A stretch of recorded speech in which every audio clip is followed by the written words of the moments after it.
Good day and welcome to FSMA Fridays. My name's Jennifer Kenyon and I'll be your host for today's session. Looks like we've got a great crowd today with a mix of new attendees and our long-standing attendees who join us each month. Today we're going to be digging into the topic of hazard analysis.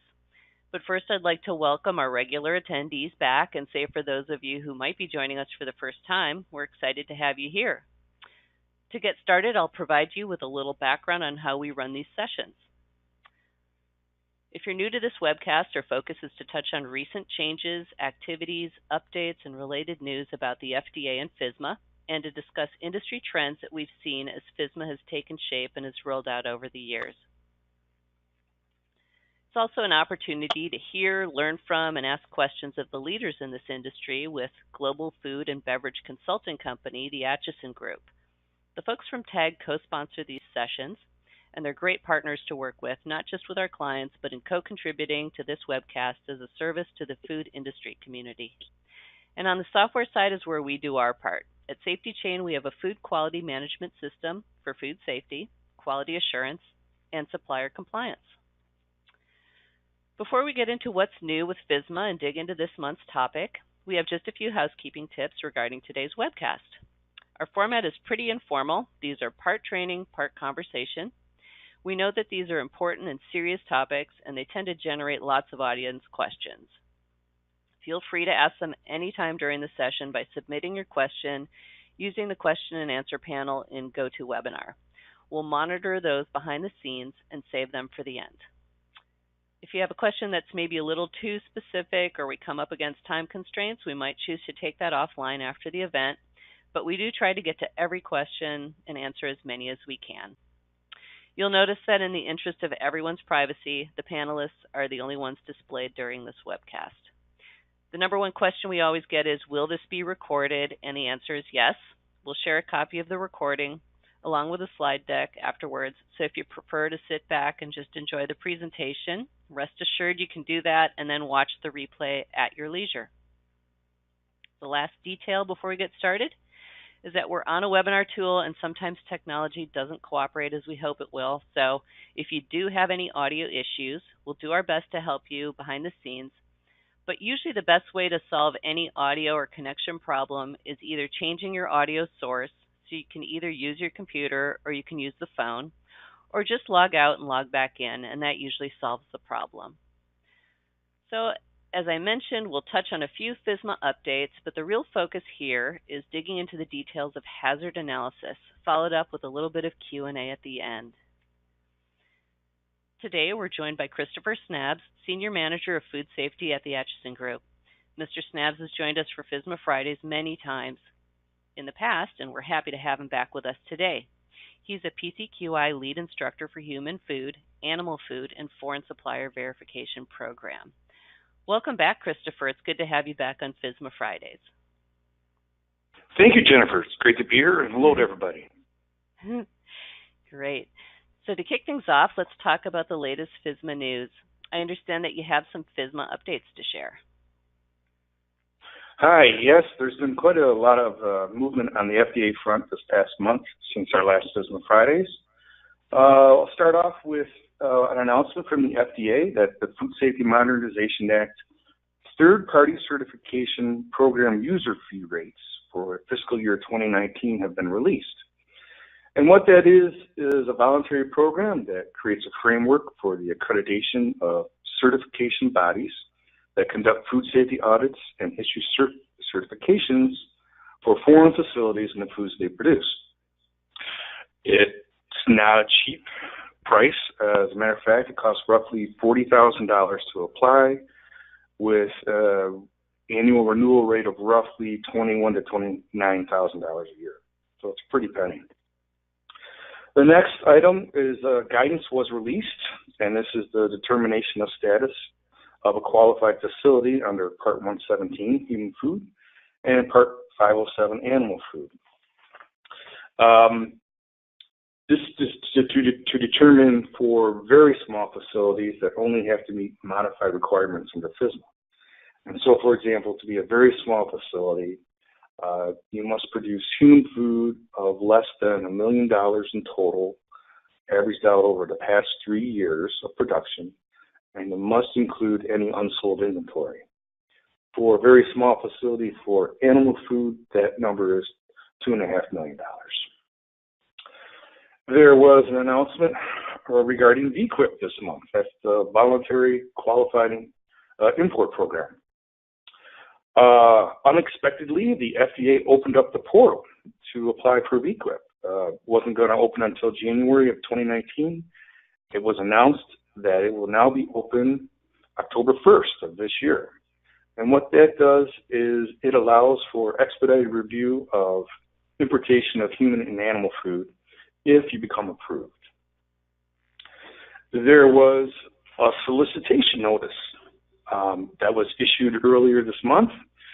And what that does is it is asking the industry if they would like to volunteer in a new pilot program called two-tier inspection. And what that does is the FDA is trying to streamline their inspection process. And if you are a company that has 2 or more facilities and your company produces a corporate supply chain program and a corporate recall program, and your second or third or fourth or fifth facility is quote unquote nearby, the FDA would like you to contact them. And what they would like to do is do what they call an announced Tier 1 inspection, where they go to the corporate headquarters and review your supply chain program and your recall program. And then they will go to the nearby facility on an unannounced visit and see if the facility is in compliance with all the other FSMA rules. And they're asking for a few companies to submit to this volunteer program, see if they want to do it. And the FDA is trying to see if that is a better way to conduct inspections and a better use of their time. So it's a pilot program that was just announced pretty recently. So that's one of the newer items that the FDA has released. There was a draft guidance also released this month regarding product availability of lists of retail consignees to effectuate certain human and animal food recalls. This is a major shift with the FDA.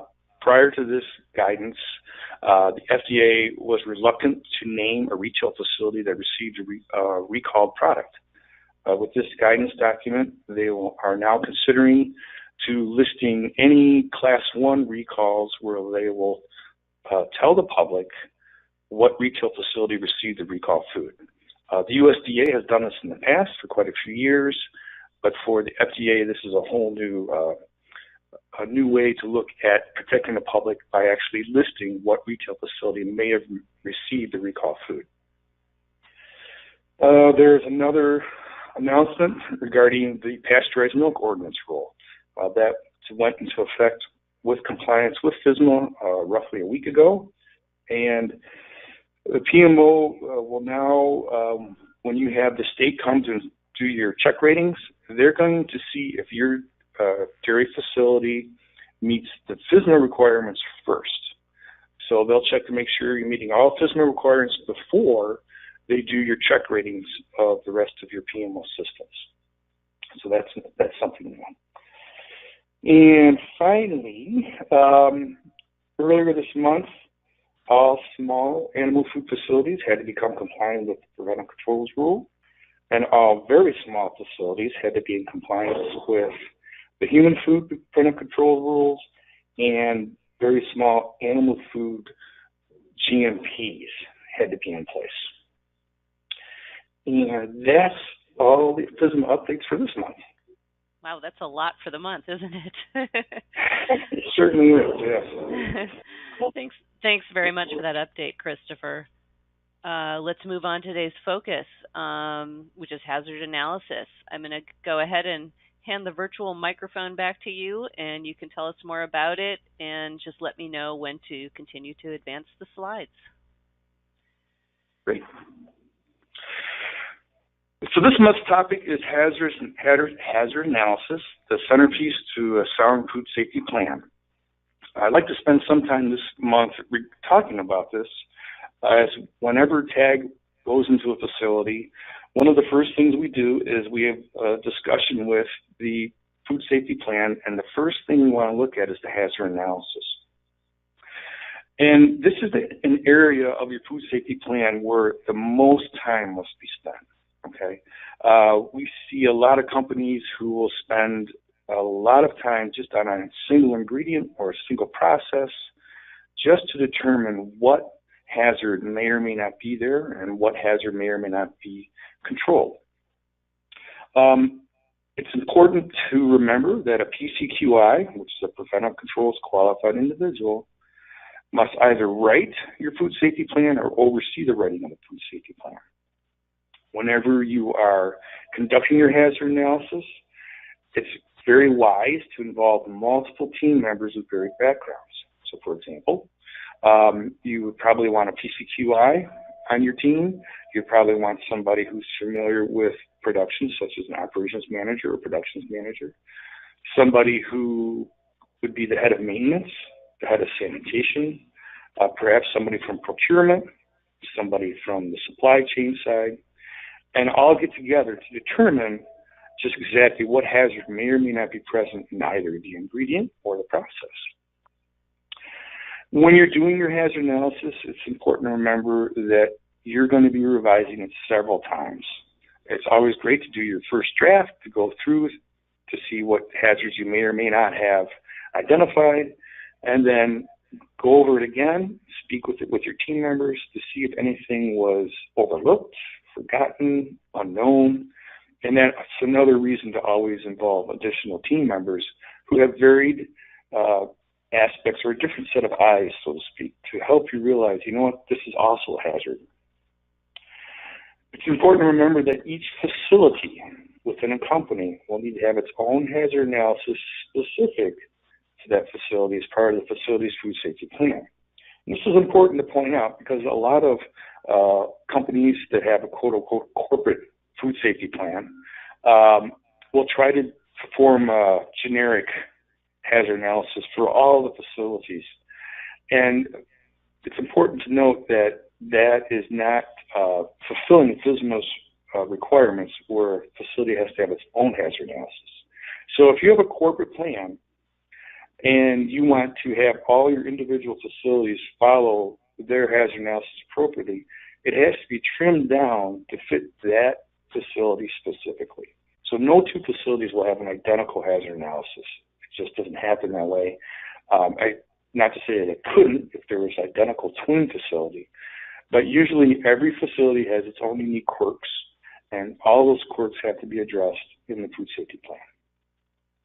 Next slide, please.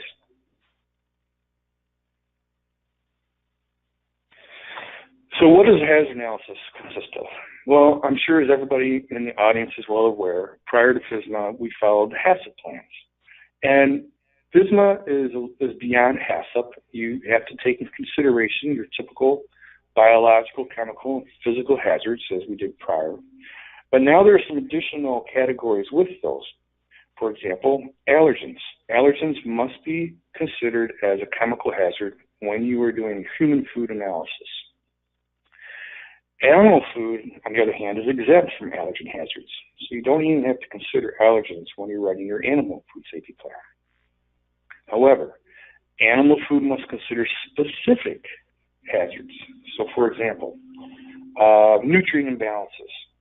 They can result from excessive levels of a nutrient in animal food, resulting in toxicity to an animal, or a nutrient deficiency in the animal food that can compromise the health of the animal, particularly for animals that consume one animal food type as their sole source of nutrition. So I can give you a great example for that. Let's take copper. So if you have a sole food source for swine, it's okay if you have a large amount of copper in that diet. However, if you were to apply that same food source for sheep, that would be detrimental to the sheep because sheep are very sensitive to copper. So you have to always consider what the nutrient balance is per species. So that's new. We must also consider radiological hazards as a chemical hazards. Whenever TAG visits a facility, radiological hazards are the number one thing that most facilities forget or overlook or choose not to address.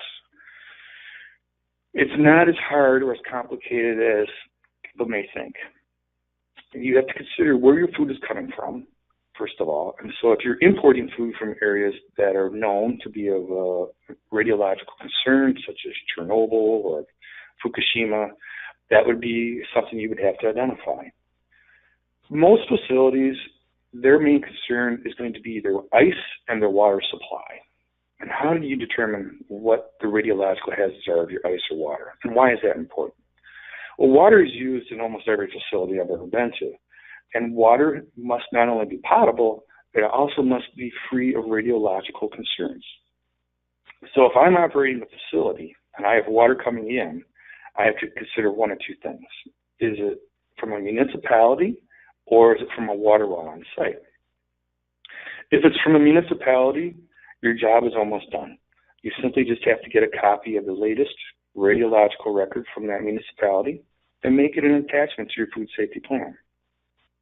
Once you have that, you're done, assuming that it's within safe limits.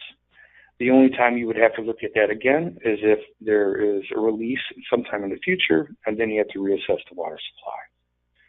Similarly, for a water well, if you use a water well on site, you have to have radiological testing done on that water well. Is it radiologically safe? And again, it's one and done. Once it's completed, if you have no reason to believe that there is a release nearby that could affect it, you don't have to do it again. Just put it into your food safety plan as an attachment. Make some kind of notation on your food safety plan that you've addressed radiological hazards that are most likely. And for most companies, that's their water supply, and you're done. Another new item that many facilities are getting better at, however, we still see quite a few not addressing, is called economically motivated adulteration, or EMAs. And they are known historical food safety issues that are a concern. So I'll give a classic example of that. There was an entity that produced the spice cumin. Everybody knows the spice cumin. It's used in many, many, many foods, all kinds of foods and spices use cumin. There was an incident where a country thinned out that cumin with ground peanut shells. What did that do? Well, what that does is it introduces a food allergen into the food supply, which now can cause a food safety issue.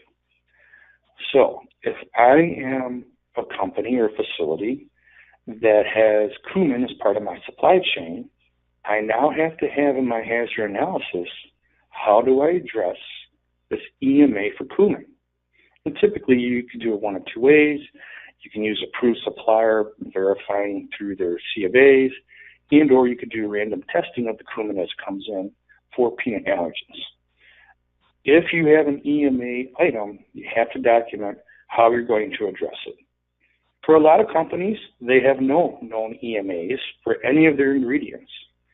And if they have none, they put a simple statement either at the beginning of their hazard analysis or at the end that simply states, we've addressed all potential EMAs of historical nature, none were of record, and you're done. Next slide, please.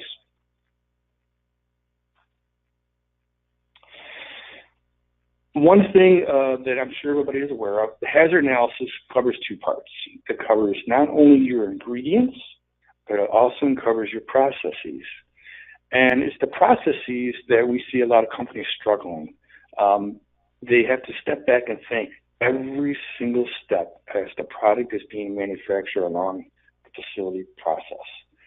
So you can't skip a step. You have to determine, does it introduce a new hazard? So let's say, for example, you are mixing an ingredient with a stainless steel paddle and a stainless steel bowl. Is there a potential hazard there? Sure, there's always a potential hazard of stainless steel paddle grinding against the bowl, so there's a potential for a metal hazard. You have to consider that.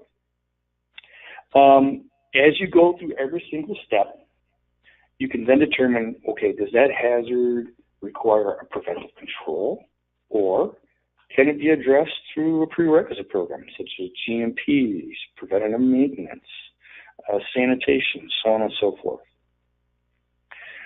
And it's always helpful to use a grading method, such as likelihood versus severity, to determine the ranking of risk. So, for example, that pedal that I was talking about in that bowl as it's mixing, what is the likelihood of that pedal being dislodged to a point where it starts to scrape against the metal bowl? And you have to determine through your justification, is it likely that could happen or not very likely? And if it does, how severe would it be? And go on from there. Next slide, please.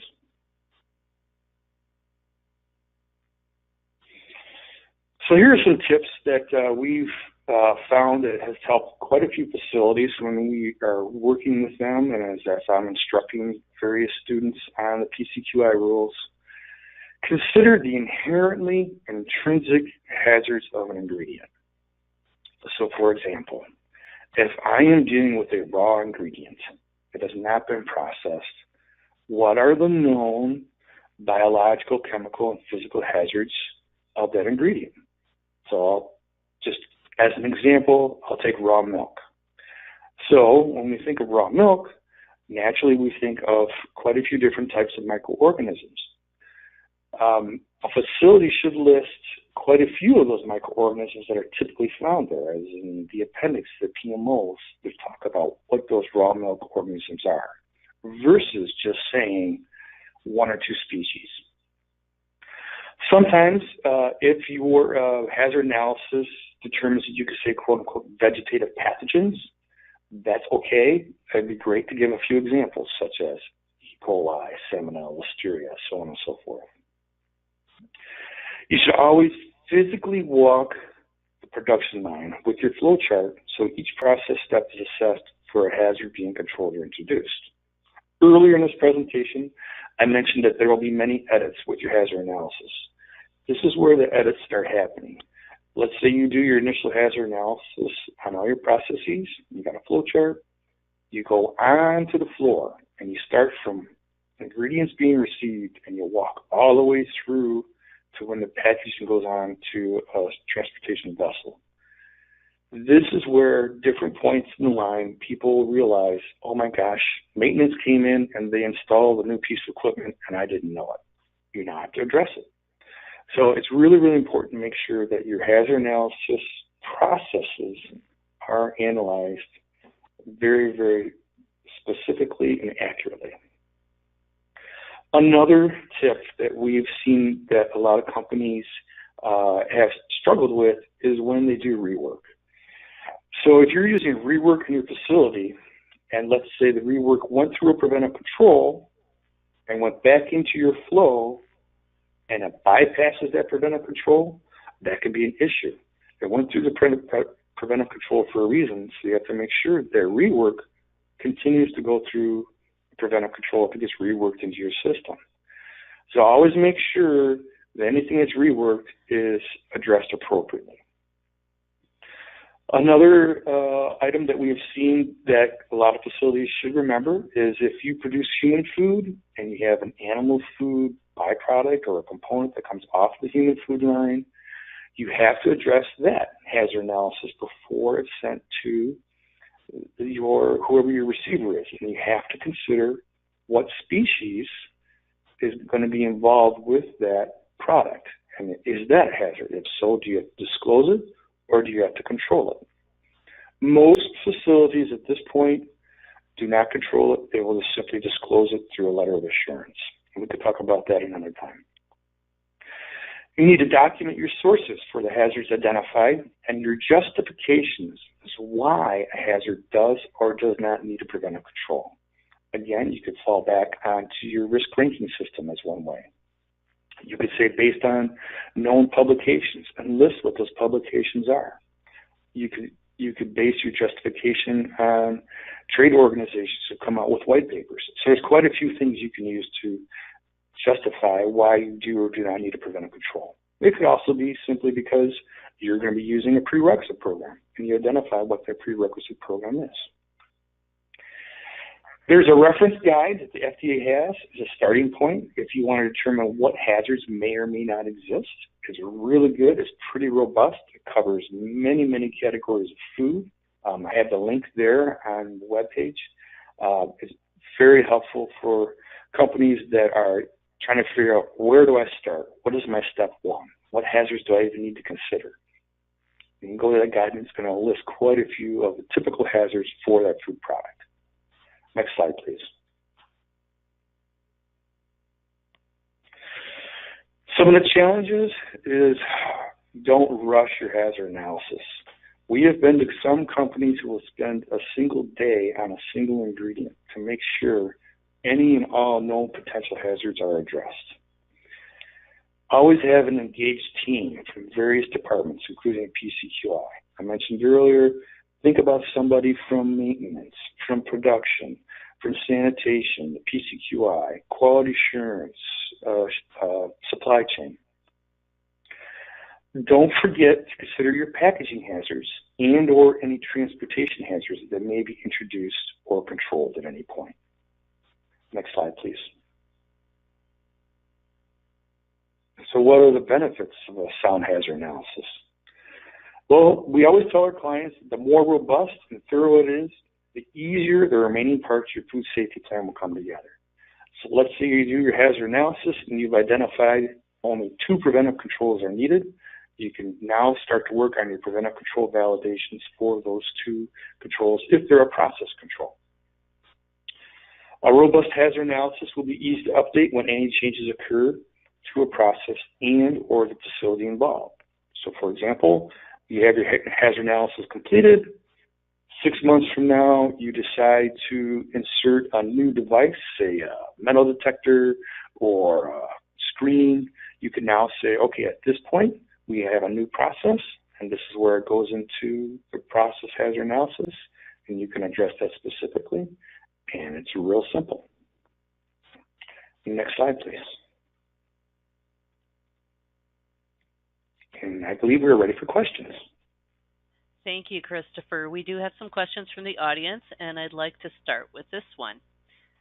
Why are allergens exempt from the animal food hazard analysis?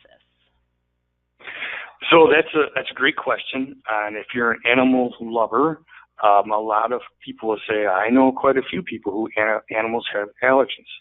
However, the FDA, their reasoning is that they are not aware of any evidence indicating that foodborne allergens pose a significant health risk to animals. Animals with actual food allergies typically have digestive disorders or dermatological conditions, not the anaphylactic reaction that humans have to the major food allergens. That's their definition as to why allergens are exempt from the hazard analysis for an animal food safety plan. Okay, thank you. Another question. Do I have to use a severity versus likelihood risk model in my hazard analysis? That's a great question, and no, you don't. There's a lot of flexibility in writing a food safety plan and your hazard analysis. You can determine whether or not a preventive control is needed through other ways too. Some companies like to use a numerical rating system, and they base the score, whatever that system is, into a default category. And if your hazard falls into a certain range, then your company will automatically say, okay, since it's at this range, therefore that deems a preventive control. So that's another way to default to whether or not what kind of risk model you want to use. Whatever system you use, the most important thing to remember is that you have to reference the scale you use and where to find it within your food safety plan. So if I have a food safety plan where I use severity versus likelihood, somewhere I have to have a table that I can reference to see how is that categorized and how is it scored. Okay. Well, we're running up against our 30-minute mark, so we do have some additional questions, but we'll address those remaining questions offline. A few reminders as we wrap up the session. We do have a FSMA Fridays LinkedIn group. If you're not a member yet, head over to LinkedIn and request group membership, and we'll get you approved and signed up for that group. TAG and Christopher and his team at the Acheson Group are experts on FSMA and can be a tremendous help in this area. whether it's around the rules and regulations or actually building out your plans and dealing with compliance issues. You can check them out at achesongroup.com. And on the technology and tools side is where we do our part. Safety Chain has a suite of solutions, including quality assurance, food safety, and supplier compliance. If you're looking for technology to help complement the work that you're already doing around compliance, we've got some great solutions, and you can learn about them at safetychain.com. And just as a means of wrapping up, I'd like to tell you about a few more resources. We will be sending out the session recording, and we'll get that link and deck out to everybody by early next week. Safety Chain hosts another educational webinar series called Beyond Compliance, where we bring on guest presenters to explore topics of interest to food quality and safety practitioners. There is no cost for those webinars, and they're a great opportunity to learn from leaders in the industry. We'll be attending SQF next month in Atlanta, so if you're there, we'd love to meet you. Stop by our booth and say hi. And also check out safetychain.com for upcoming demo days, and next month's FSMA Fridays occurs on October 26th. Oh, final shout out, be sure to check out TAG's newsletter. It's full of great resources. So with that, I would like to thank everybody for joining us, and we will see you next month. Thank you very much, Christopher. It was great to have you join us today and present on hazard analysis. I hope you'll return again. Thank you, Jennifer. Thank you. Thanks, everybody, and have a great weekend. Okay, thank you. Bye.